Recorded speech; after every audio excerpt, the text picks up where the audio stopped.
In this video, I'm going to explain monitoring and remediation, which is a part of quality management. So if your firm is getting ready for the new QM standards, and it should be, you should have everything in place by December 15th, 2025. So those months are ticking away, and so we'll be at that date pretty soon. In this video, I'm going to explain one of the more complicating parts of the 8 components in the QM standards, specifically monitoring and remediation. You're going to see why this is pretty complicated. I'm going to explain this, I think, in a way that will make it easy to understand, but I want you to understand it so you'll be able to wrap your arms around it and do this important piece of the new quality management standards. So, as I start, I just want to point out the main considerations in the QM standards. So what are we trying to do? What we're trying to do, our goals here for quality management under SQMS number 1, which is one of the 2 new quality management standards. The other has to do with engagement quality reviews. I won't be covering that in this video. We'll be focusing on this monitoring and remediation.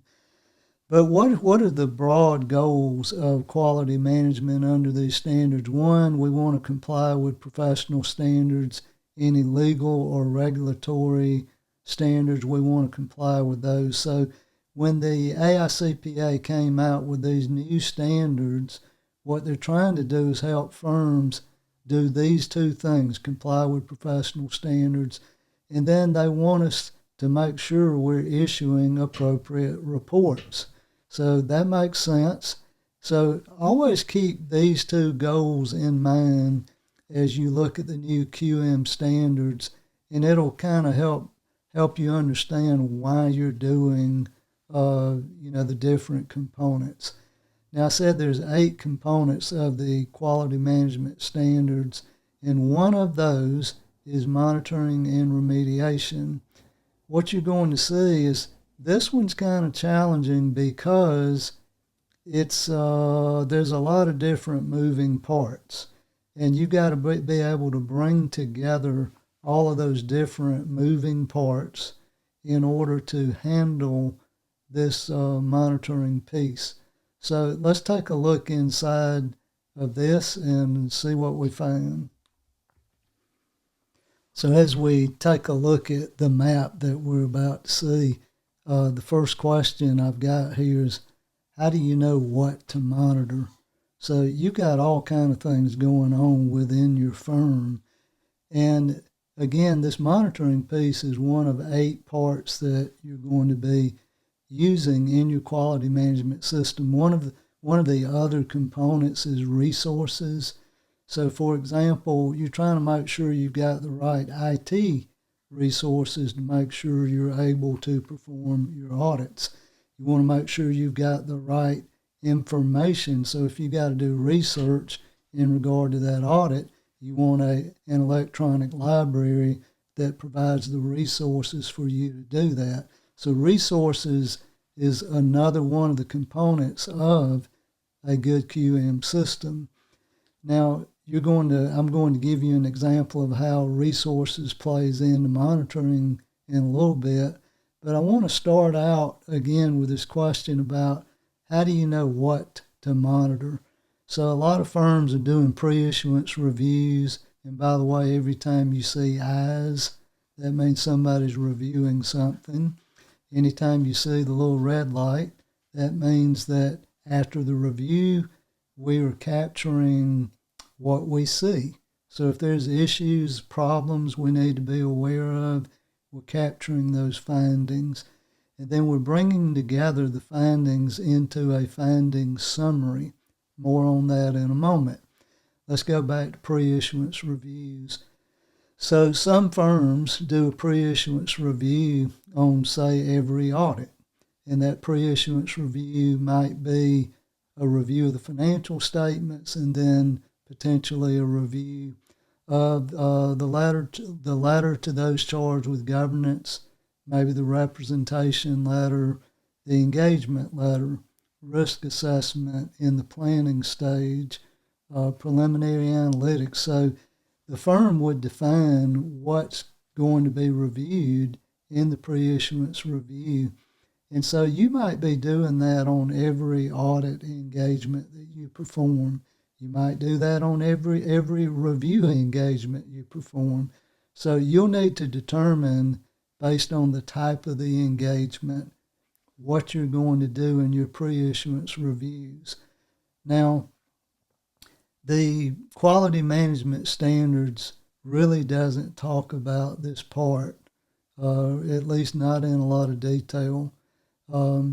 It gets into completed review inspections, and then SQMS number 2 talks about EQR, engagement quality reviews, that you'll be performing.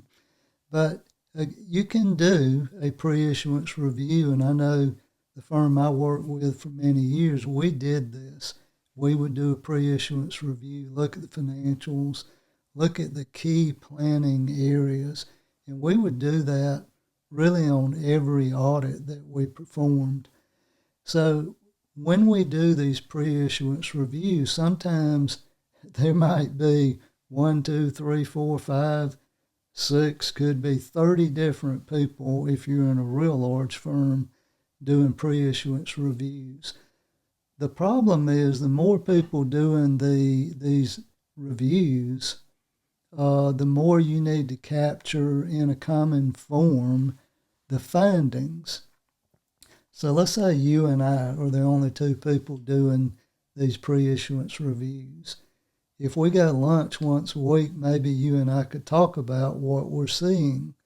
But if there's 5 or 6 different people in a firm doing these reviews, they may not know what each other is seeing.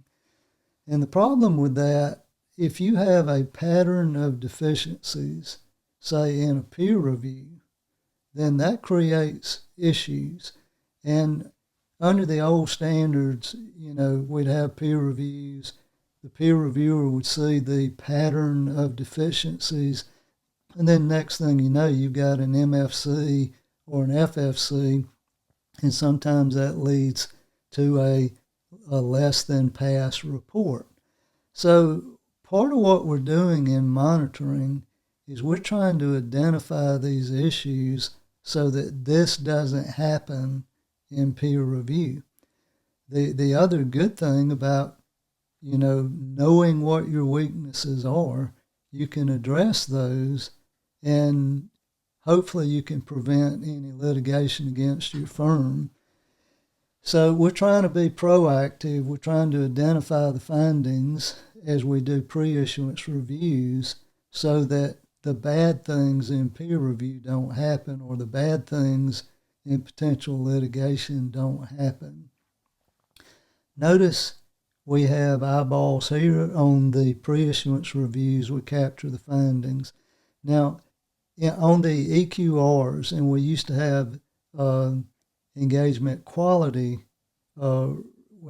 engagement, I'm forgetting what you call it now, EQCRs. Now we call them EQRs.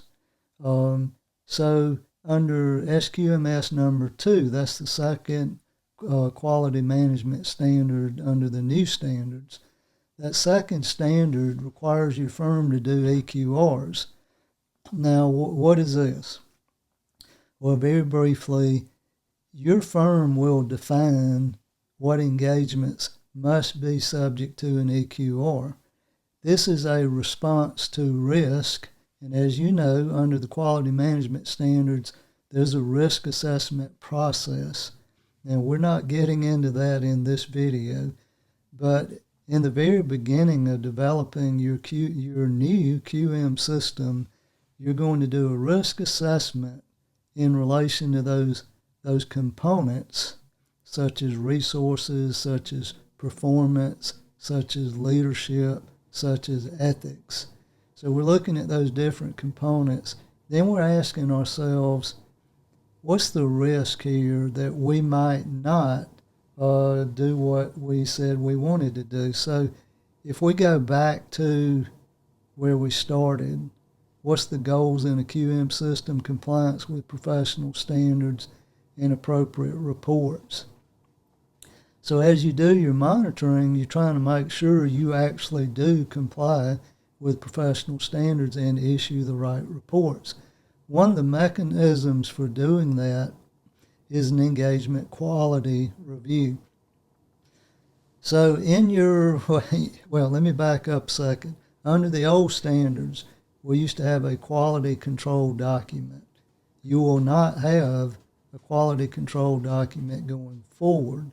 You're going to have a risk assessment, and then you're going to have policies and procedures. So though you can kind of think of the policies and procedures as a replacement of the quality control document we've always had. So in the policies and procedures, you're going to define which types of engagements must have an engagement quality review. For example, you might say every benefit plan will have an EQR. Now, when the EQR is done, there's going to be somebody reviewing the engagement that was not a part of the engagement team. So let's say you do the audit, you've got 2 or 3 people that perform the audit, you're the engagement team, you do the engagement, then you send it to me for an EQR. And I have not participated in the audit. So I review the report, I look at the significant judgments, and I'm looking at really the critical pieces of the audit that you just did. So that's kind of the idea with EQRs. Now, your policies will define which jobs get looked at with an EQR, and that will be up to you. Your firm will determine what the criteria is for automatic EQRs. Again, that might be benefit plans. It might be single audits that have multiple major programs. It might be all your fiducia banks. So your higher risk engagements, you'll spell out in your policies that you're going to require an EQR. Again, that means somebody else that's not on the engagement team is looking at that work product. Now, if I do a review, I might see some things that I want to capture as a finding. Let's say I look at your work and it doesn't have appropriate risk assessment in relation to accounts payable. Well, I would capture that finding, and then we're going to push out these findings that we have from these different processes into a kind of a firm database. Now, the standards don't say you've got to do this. Standards are really just saying you need to do these things and be aware of the findings, but it doesn't tell you how to become aware. I'm just saying to you, I think this would be wise. So if you do a pre-issuance review, capture your findings, bring it into this database. If you do an EQR and there are findings, bring it into the database. So we're accumulating weaknesses that we're seeing in the different engagements.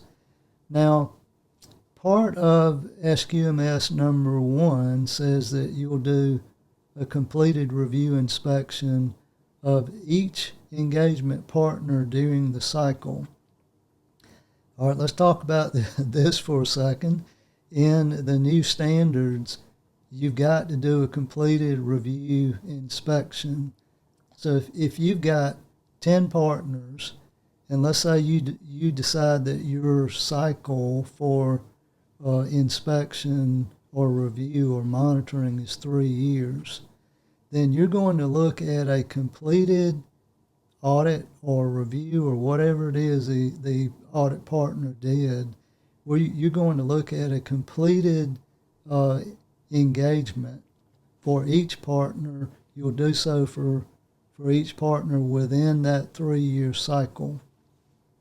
The standards don't define how long the cycle is, but what I'm seeing is most, say, mid-sized firms are using a 3-year cycle. You could use an annual cycle. You could use one longer than 3 years. I'm not really a fan of going beyond 3 years, but anyway, we do a completed review of the engagement for each partner. That review is being done by somebody other than that engagement partner. So if Susie Jones is the partner and I'm reviewing that work, I pick one of her engagements in the 3-year cycle, I review it, and then if I see any deficiencies, I'm going to capture findings again, and I'm going to push those up into that database. Now, another place where you might have findings is in a peer review. So that wonderful time when you get together with your peer reviewer every 3 years, and if you have some issues, he or she might give you a matter for further consideration or findings for further consideration. And these are not good. You don't want these. But if you have some of these in a peer review, you want to bring those findings up here so that you've got one central location and you can see the commonalities of the findings regardless of which set of eyes is looking at your engagements. Now what we're going to do, once we get the database together, and the standards SQMS number 1 does talk about this, once you know what your findings are, then let me put it this way. If you have significant findings, they can become deficiencies. So these are the nasty problems that really need attention. And if you have any of these, you're going to develop a remediation plan, remedial action. Then you're going to implement the remediation, and hopefully it will mitigate or do away with some of these findings that we had before. So as you continue to do these things in the future, after you perform the remedial actions, hopefully these are going away, and then maybe that deficiency goes away. So, again, just overview here. What we're doing, pre-issuance review, EQR reviews, completed inspection reviews, peer reviews.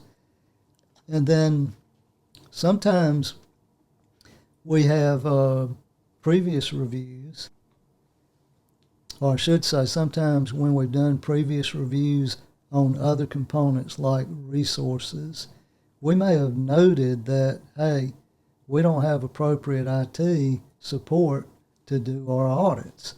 If that's been an issue based on a previous review, and you're monitoring, if you've done monitoring in a previous year and that's been a problem, then you want to continue to look at it to see if it's still a problem. Again, resources is one of those 8 components that we're looking at for a good QM system. And resources encompasses not only IT support but personnel. So the people you've got in the firm, that's a resource. The library materials you have in the firm, that's a resource. So I'm just giving resources as an example of one of those 8 components that as you monitor, you're looking at those other components like resources or ethics or leadership or performance. You're looking at those components to see whether or not those have any problems.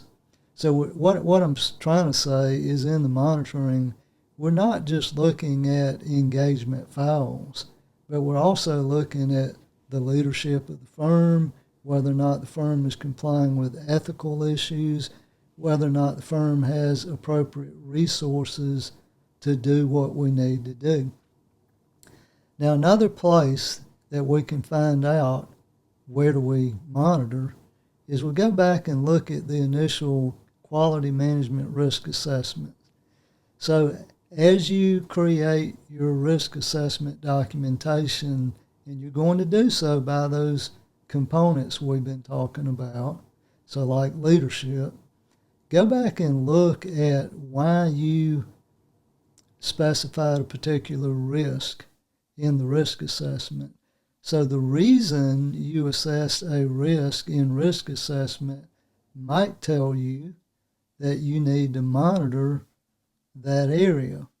So let's say in the ethics component, you are concerned about independence in regard to Department of Labor benefit plan audits.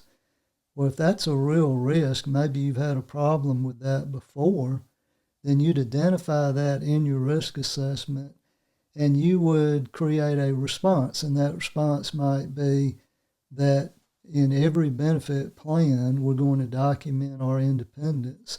And if there's potential issues there, we're going to document those. We're going to push up any questions we have to maybe the AICPA to give us some resolution. Another example in your risk assessment, let's say you do construction contractors and they've got complex estimates. Then in the performance component, and that's one of the 8, in the performance component, you might identify in your risk assessment that these estimates need a particular response. They need particular procedures. And so when you're doing your monitoring here, what are we going to monitor? Then we might want to monitor those procedures that address complex estimates for this type of engagement. Now, another place you might look when you're monitoring is if you've got a change in the QM system, maybe your QM partner left the firm, then maybe that has an impact on the overall quality management plan, and maybe you need to be looking at certain things to ensure that the overall quality management plan is working. So these are just some ideas about what to look at in terms of monitoring. So we said pre-issuance reviews, EQRs, which you must do, completed inspection reviews you've got to do, peer reviews, obviously you have to do that. If you've had issues in prior monitoring, you want to maybe follow up, make sure we're doing what we said we would do before. If there's, when you do your QM risk assessment, look at why you assess the risk as you did. That might inform you that you need monitoring in that area such as this. And then the 7th was changes in the QM system. If the QM system changes, you want to know what those changes were and what impact it has on the overall QM system. Now, I'll take you back to where we started. And we said that the goals of a good QM system is compliance with professional standards and the issuance of the right reports. So why are we monitoring? So we can make sure this and this happens. If we're not complying with professional standards, we might see that when we do a pre-issuance review on an audit, or we might see that on a pre-issuance review of a compilation, or we might see that when we do an EQR on a benefit plan. Maybe we're not following the professional standards. Maybe the benefit plan audit report was the wrong report. So then we wouldn't be complying with professional standards. And of course, we talk about reports here as well. If we didn't issue, say, a letter to those charged with governance, that would be an example of non-compliance with professional standards. But if we issue inappropriate benefit plan audit reports, it's affecting this and this. So we're doing the monitoring in order to comply with these overall goals. Now, one other piece before we close. If you look at SQMS number 1, it's going to say after you do the monitoring, make sure you communicate what you found. That makes sense. So we're going to communicate the monitoring findings back to the person with ultimate responsibility. That's usually the managing partner, and to the person with operational responsibility for the QM system. That's usually the QM partner, or it might be a manager, whoever has day-to-day operational responsibility for the QM system. We want to communicate this back into here. So let's put a bow on this and we'll wrap it up. I want to go back to where we started. We have new QM quality management standards. You got to have this in place, a new QM system, by December 15th, 2025. A part of that's going to be the monitoring of the system, and I've shown you roughly how to go about doing that. Now, there's some other nuances to this. These are my main ideas about how to perform monitoring under these new standards. I hope that you have found this video helpful. If you have any questions, you can post those below the video. Until we meet again, as always, take care, and bye now.